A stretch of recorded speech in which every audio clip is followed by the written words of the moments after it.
Hello, and welcome to the Radical Fabulatorium. Okay, on today's episode, I am speaking with John Linnell from the band They Might Be Giants. They've got a brand new record out called The World Is to Dig, so jump on over to their website, theymightbegiants.com, pick that up.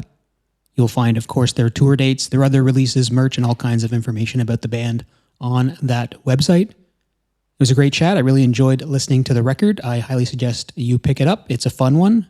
That's probably no surprise. But all right, here we go. My chat with John. Enjoy. All right, thanks a lot for coming on the show today, John. I appreciate you giving me some of your time. My pleasure. So, new record, The World Is to Dig, out on April 14th. I actually just noticed that's a Tuesday, and that's kind of like an old school. That's kind of like old school release day. Oh, is it? Yeah. Well, I'm old school, I guess. We are old school. Yeah, everyone shifted to Friday. I used to work at a record store, and Tuesday was the big day, but I guess everyone's shifted to Friday for whatever reason. So, for some completely unknown reason. Yeah. So I was lucky enough to get the record a couple days ago. So I've been listening to it. Of course, I got some questions on the music specifically, but I wouldn't mind touching on the artwork. Okay. Just because I thought the painting was, I'm assuming it's a painting. It looks like a painting. I was kind of wondering what the story is behind that, because it's a really beautiful landscape. Yeah. Well, my partner John Flansburgh is the, he's the visual coordinator for this band. He does all the, he kind of vets all the graphic stuff, and this was, if you're a student of art history, you might recognize this is kind of a not untypical kind of landscape painting from the mid-19th century. There were a lot of these American painters following the Hudson River School, where they were kind of doing these, before there were movies and other kind of information, you could find out about the exotic American West by looking at paintings. And some of these guys actually would charge admission, that you'd pay like a quarter or something, and they'd pull a curtain and you'd see this breathtaking view of the, Yosemite or whatever. So that's what this is. It's a picture of the world that one may dig. Okay, that's interesting. I wouldn't have considered that, charging admission, because back in the day, before photography and everything, I guess that was like a way for someone to see a part of the country they hadn't seen before with their own eyes. Yeah, and these painters obviously needed to figure out some kind of income, so they would do that, and then they would also name features on the landscape after their benefactors, the people who paid for them to, travel all the way out to the West and do these paintings. It'd be like Mount, nowadays, like Mount Elon Musk or whatever would be the equivalent. Okay, cool. Well, it's definitely going to look good on a vinyl. That's for sure. I could see that picture being nice blown up on a vinyl. Yeah. I think that's the thing about, the attraction of vinyl now, is that people like having a big object with a big, beautiful piece of art on it. So we're catering to that. Very cool. Yeah, I completely agree. Well, if you don't mind, I wouldn't mind being a little nitpicky about a couple songs that kind of jumped out to me as I was listening to the record. Have at it, man. I'm ready to defend. To defend, yeah. Or mea culpa, One of my favorite tunes, based off the first couple listens, is actually probably track 15, Slow. Okay. And I kind of it's kind of got this creepy dissonant vibe, and there's like some chromaticism into it. And I don't know if there's any like anecdotes about that song, or maybe if there's any way you want to talk about how you would use chromaticism to kind of like introduce these kind of uncomfortable. Yeah, I mean, I think it's up to the listener to interpret. But I think, it is kind of one aspect of what we do, is we sort of create vibes for people to experience, and it's the listener who has to kind of make sense out of it. We generally don't like go into a lot of heavy explanation for what the song is, how it's supposed to make you feel, or what you're supposed to take away from it. So that's, that's kind of a general practice in the art world, I think, is or in culture. You present the thing, and that's the, in an art museum, there's a little card next to the painting that says this, was done. There's often a lot more explanation, but I kind of like the idea that, it's up to the listener to make sense out of it. I will say that song is a kind of a further development of something that I've been experimenting with, which is microtonality. And what that is using notes, pitches that are not the standard 12 tones in the Western octave. In other words, in this particular song, there are more than 12 pitches in the octave, 19 to be precise. And that's just another system that's actually kind of been explored a bunch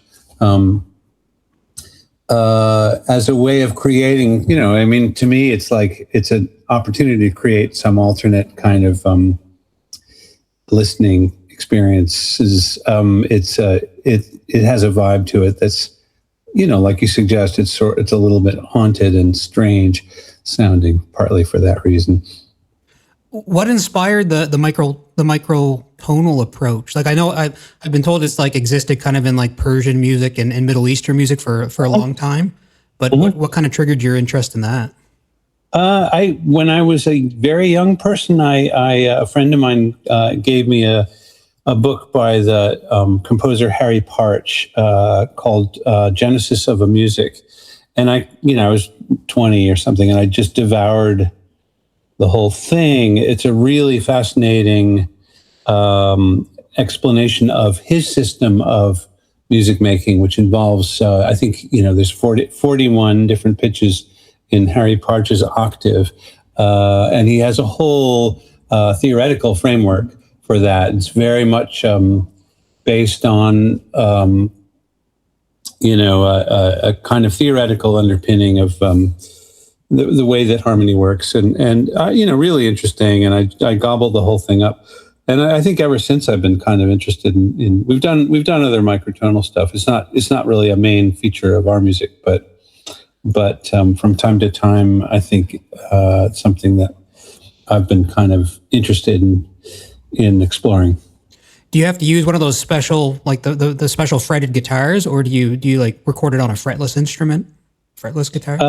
This particular track, what we did was I used a synthesizer to make the thing that sounds a bit guitar-y. It's actually samples of a guitar, and then our bass player, I think he does own a fretless bass, but he uses normal fretted bass, knowing that we were going to be retuning the pitches after the fact, electronically, using the computer to retune all the pitches. And he was very patient. I think it sort of drove him crazy trying to play along to this thing, but it all worked out in the end.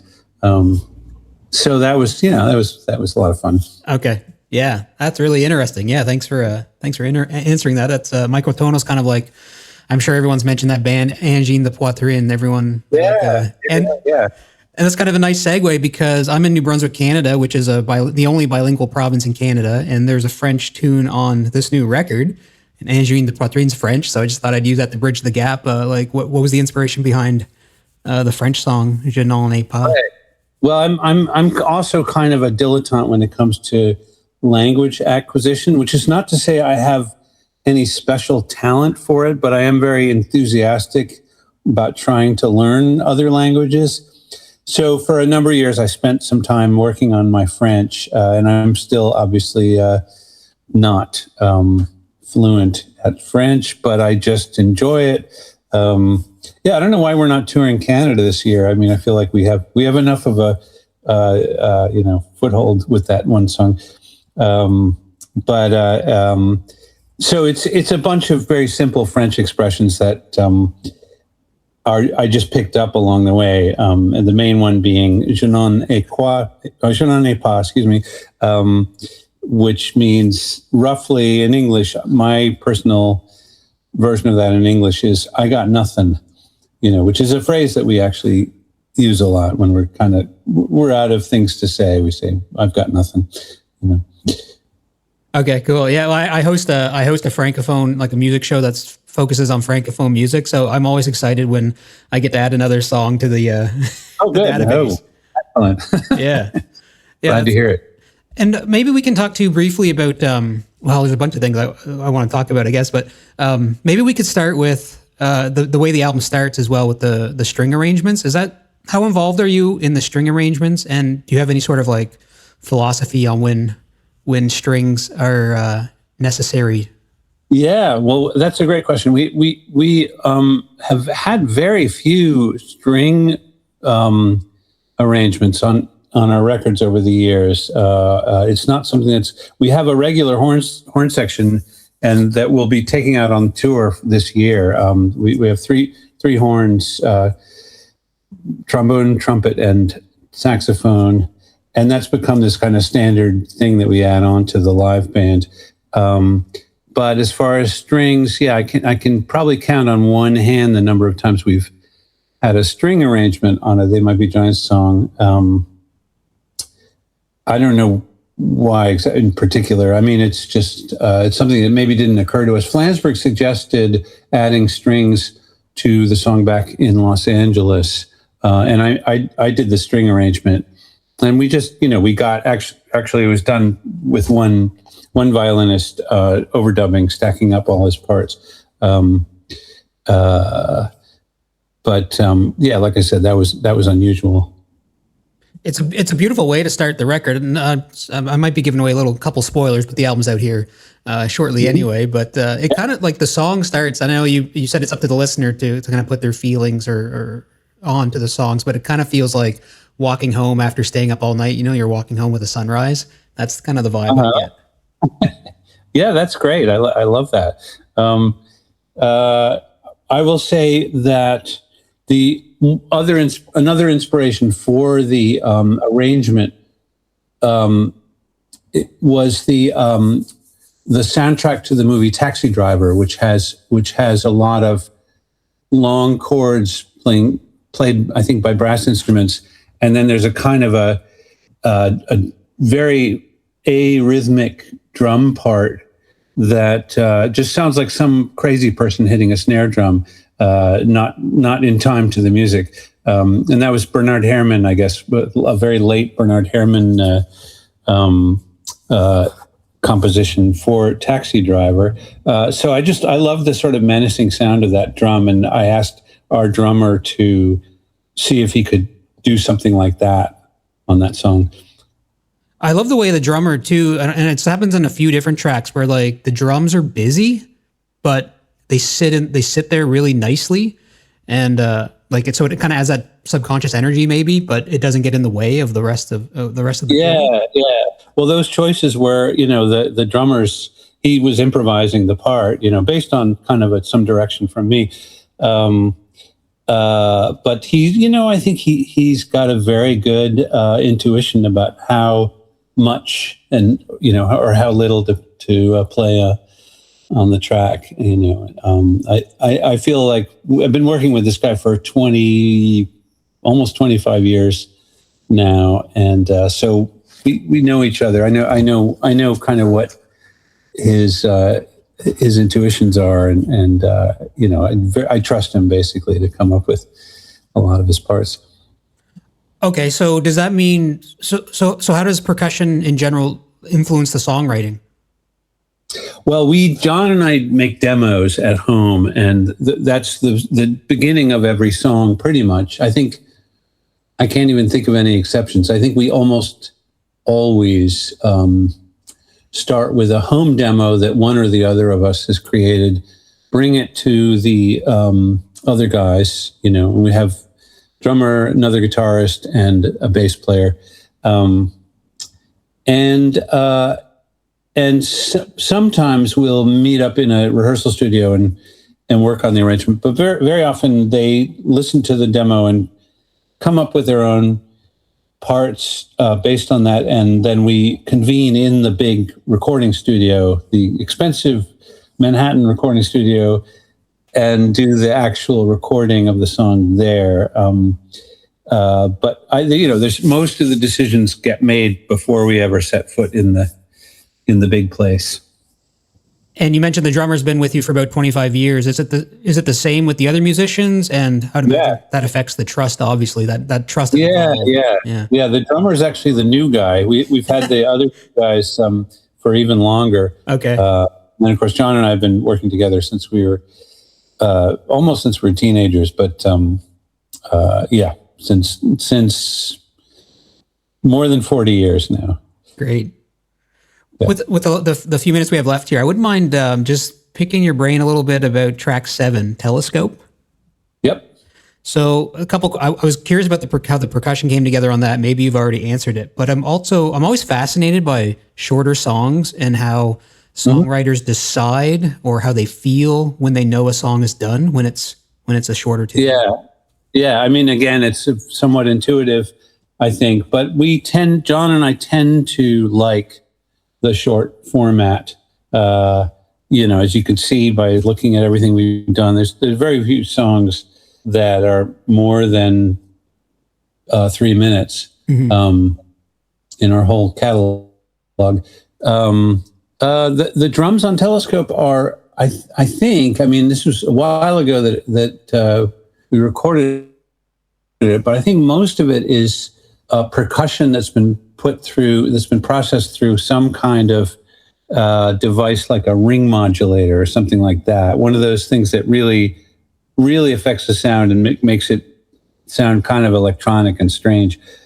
So the best I can remember is that we took some percussion, probably samples, and did a lot of ring modulation and stuff like that. And I have to listen to it again to remember what all went into it. But it was that kind of thing, which we've certainly done in the past, which we like the sound of. It's a nice way to, track 7, and it just kind of flows really nicely. So it just perked up my ears. It's kind of the same idea with Slow, which happens, later in the record, but both those, I guess that's just kind of how my ear is driven to those kind of quirkier or stranger sounding. How are you and John involved much in the mixing? I'm a sucker for reverb, and I hear some really nice reverbs, and, sometimes it's tucked into the background, sometimes it swells up. But how involved are you and John with the mixing process? We're 100% in the mixing room with Patrick Dillett, who's the producer. We've been working with him since the early 90s. So he's someone we know really well. And, but yeah, John and I are basically co-producing, co-mixing all this stuff, very, very involved and needing to, kibitz at every stage. I would say we have actually amped up the amount of reverb in the last, maybe even on the last one record. This one record, I think, has more reverb than we've used in the past. We were pretty shy about reverb early on. I think we felt like it was overused in the 80s, and we were kind of into a much drier sound. We like the kind of dry sounding mix, and that continued to be the case for a long time. I think, I don't know, for some reason, I think we found reverb more interesting and attractive lately. Mm-hmm. Yeah, the 90s were pretty dry, really, when you listen to a lot of records. Yeah. That's awesome. And of course, so you're hitting the road. I know you're doing kind of like double or triple shows where you're going to be playing a night of like a full record and then kind of like a bunch of hits or fan favorites, I should say, maybe. Yeah, that's fair. Yep. What inspired that? Well, which you mean inspired the multiple nights in one town? Yeah, like that approach, having to pick an album, which you have a lot of albums to pick from, and then also putting together like the fan favorite. Yeah. Well, we've done that in the past, but we're doing more of it now, and part of the reason is just that it's more comfortable for me and John. We are in our middle to moving into late 60s now, and we're starting to feel the effects of not being youngsters anymore. So I think it does help our endurance not travel every single night. We up until recently, we were doing a show, one night in each city, and then getting on a bus and driving to the next city and playing the following night. And that is a hard job. It's a young man's game. So I think we kind of felt like, oh, maybe this is we're gonna do a better show if we're not exhausted. And the crew really likes it too, because they set up, the first night, and then they don't have to break down the gear at the end of the night. So that makes their lives much more pleasant too. Of course. Yes, that's a great little tidbit. That's the crew. That's a great little break for the crew, and that's an awesome experience for the fans. So any fans, anyone who wants to check that out, I mean, that would be a great opportunity. Yeah, I think that there are, obviously we have intense fans. The ones that are lining the front row are the sort of the super crazy fans, and they will come to multiple nights to hear different songs. That's pretty reliable. But then we can still fill the room with people, for the people who aren't coming more than once. We're still managing to sell out these shows. So it's all working for us. That's great. All right. Yeah. The new They Might Be Giants record, The World Is to Dig, out April 14th. You can pre-order it still and grab it on the website, theymightbegiants.com. Is that the best place for folks to gather? That is a good place. I don't know what the best place is, but that's our place. Yeah, and there's a lot of different ways to obviously to get your music. But sure, yeah, theymightbegiants.com.